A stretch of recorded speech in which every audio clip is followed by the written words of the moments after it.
মির্জা ফখরুল ইসলাম আলমগীর বেশ কিছু কথাবার্তা বলেছেন, সব বিরোধী কথাবার্তা, এবং ওনার দলের লোকজনরা এই সব বিরোধী কথাবার্তাগুলোর আবার উল্টাপাল্টা আলাপ আলোচনা করেছে। এই মুহূর্তে যদি আমরা একটা লড়ান দেই, একটা অবরোধ দেই, তারা হরতালের ভয় দেখায়, অথচ তাদের নেত্রী ছিল হাজতে। তোর দ্বারা কি সংস্কার সম্ভব? বেগম জিয়া হাজতে পচে মরেছে বছরের পর বছর, তুই এর প্রতিবাদে কি করতে পেরেছিস? তুই তো পেরেছিস অমিত শাহের পেশাব খাওয়ার জন্য মাথাটা নোয়াইয়ে দিছিস, চেয়ারে বসা।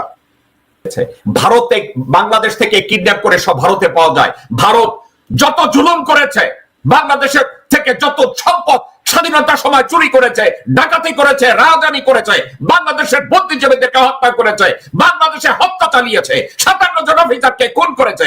একবার শুনেছেন মির্জা ফখরুল এটার উপরে কোনো কথা বলেছে?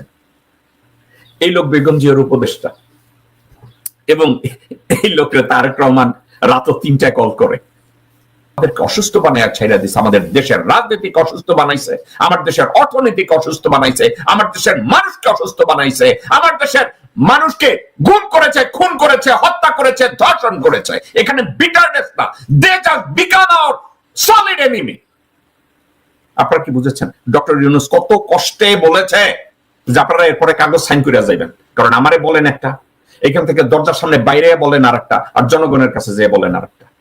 আপনারা বুঝতে পারছেন এদের কথা কোন উত্তর দক্ষিণ আছে? বিএনপি একটা আর্টিফিশিয়াল আন্দোলন করেছে।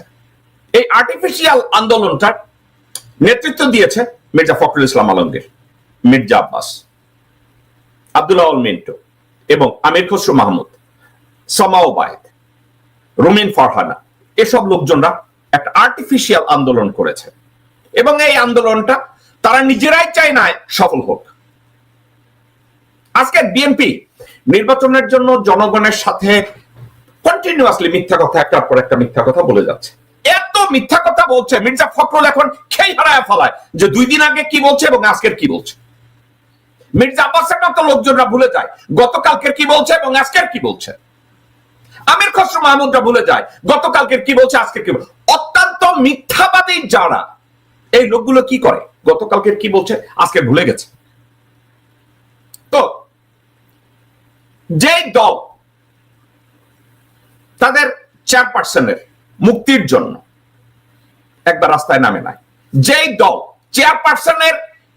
চেয়ারপারসনকে মিথ্যা একটা মামলায় হাজতে ঢুকানো হয়েছে, এর প্রতিবাদে একটা হরতাল করতে পারে না, একটা আন্দোলন করতে পারে না, সেখানকার নেত্রীরা আজকে বলে বিএনপি যদি একটা হরতাল দেয়, বিএনপি যদি এখন একটা হরতাল দেয়, অর্থাৎ নেরিকুত্তা কি করে জানেন, বলে তুই পায়খানার কাছে আসিস। নেরিকুত্তাদের চরিত্র এটা, তারা কোথাও বাঘা কুত্তা দেখলে কামড় দিতে পারে না, কিন্তু নেরিকুত্তারা বলে তুই আবার পায়খানার সামনে আসিস। আজকে বিএনপি কিছু নেতা নেত্রীদেরকে বলতে শোনা যায়, এই মুহূর্তে যদি আমরা একটা লড়ান দেই, একটা অবরোধ দেই, তারা হরতালের ভয় দেখায়, অথচ তাদের নেত্রী ছিল হাজতে। অন্যায় না করে, কোন অন্যায় করে না বেগম খালেদা জিয়া, কোন অন্যায়ের সাথে উনি জড়িত ছিলেন না। 3 বারের প্রধানমন্ত্রী, বিএনপির চেয়ারপারসন, তারা যাদেরকে নেত্রী বলে, সেই নেত্রী অন্যায় ভাবে হাজতে আছে। এই হাজতে থাকাটাকে তারা মেনে নিয়েছে। কেন জানেন? মির্জা আব্বাস বলছে আমি হরতালের লোক দেব না, সাদেক হোসেন খোকা বলছে আমি হরতালের লোক দেব না, আমির খসরু মাহমুদ চট্টগ্রামে বসেছে আমরা হরতাল করার জন্য নামবো না, এবং আব্দুল্লাহ আল মিন্টু বলেছে হরতাল করার জন্য, কর্মসূচির জন্য আমি পয়সা দেব না। আর মোহাম্মদ সালাম আমেরিকায় উঠেছে, আলহামদুলিল্লাহ। তো এই দল এখন বলে যে জনগণের মুক্তি আনবে, জনগণের অধিকার আদায় করবে। আপনাদেরকে বলেন একটা নির্বাচন দিলে সংস্কার করবে, জনগণের প্রতিনিধি। দর্শকবৃন্দ, আপনারা কি যাদের সামনে বিএনপির বিএনপির কর্মী, বিএনপির নেতা, বিএনপির সমর্থক, আপনারা কি একবার আপনাদের নেতাদের জিজ্ঞাসা করেছেন যে জনপ্রতিনিধিরা সংস্কার করবে, তাই না? তাহলে গত 2 টার্মে আপনারা কি করছেন? কোন একটা একটা বলেন, একটা মাইলস্টোন সংস্কার আপনারা করছেন, ওই সংস্কারটার কথা বলেন। মির্জা ফখরুল ইসলাম আলমগীরকে জিজ্ঞাসা করেন আপনারা কি সংস্কার করছেন। আরে ভাই আপনারা কি সংস্কার করবেন? যেই দল তাদের চেয়ারম্যানকে বিনা বিচারে হাজতে ঢুকিয়ে টর্চার করেছে, মেরে ফেলা ষড়যন্ত্র করেছে, তাকে বের করতে পারে নাই। এখন তারা বলে নির্বাচন দেন, আমরা নির্বাচন হইলে ক্ষমতায় যাও, নির্বাচন হইলে আমরা সংস্কার করব। আমাদেরই একমাত্র অধিকার আছে সংস্কার করার। আপনারা মির্জা ফখরুল ইসলাম আলমগীর, আমির খসরু মাহমুদ যখন লোকজনের সামনে গিয়ে বলে আমরা সংস্কারের কর্মসূচি, আমরা তো সংস্কার দিয়েই দিচ্ছি, আপনারা কেউ আমির খসরু মাহমুদকে জিজ্ঞাসা করছেন? তলপির ঘরের তলপি, হুবরির ঘরের হুবরি, তোর দ্বারা কি সংস্কার সম্ভব? বেগম জিয়া হাজতে পচে মরেছে বছরের পর বছর, তুই এর প্রতিবাদে কি করতে পেরেছিস? তুই তো পেরেছিস অমিত শাহের পেশাব খাওয়ার জন্য মাথাটা নোয়াইয়ে দিছিস, চেয়ারে বসা। এর বাইরে কি তুই কিছু করেছিস? মির্জা ফখরুল বলে সংস্কার তো আমরা করব, আমরা সংস্কার তো দিয়ে দিচ্ছি 31 দফা। তোর আজকের আমি চিন্তা করেছি আপনাদের সামনে এই আজকের গালিগালাজ করব না।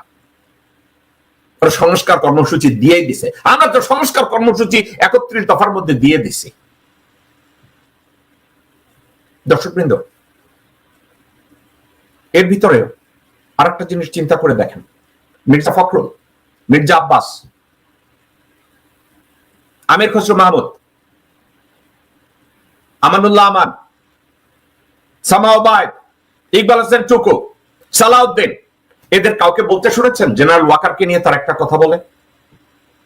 একজনকে শুনেছেন? আপনারা একটু টার্গেট করে দেখেন ওনারা জেনারেল ওয়াকারকে নিয়ে একটা কথা আপনাদের সামনে বলেছে কিনা। বলবে না? ইন্ডিয়ার আত্মীয়, শেখ পরিবারের আত্মীয়, তাকে নিয়ে কি কথা বলা যায়? বিএনপির এটা শোভা পায়?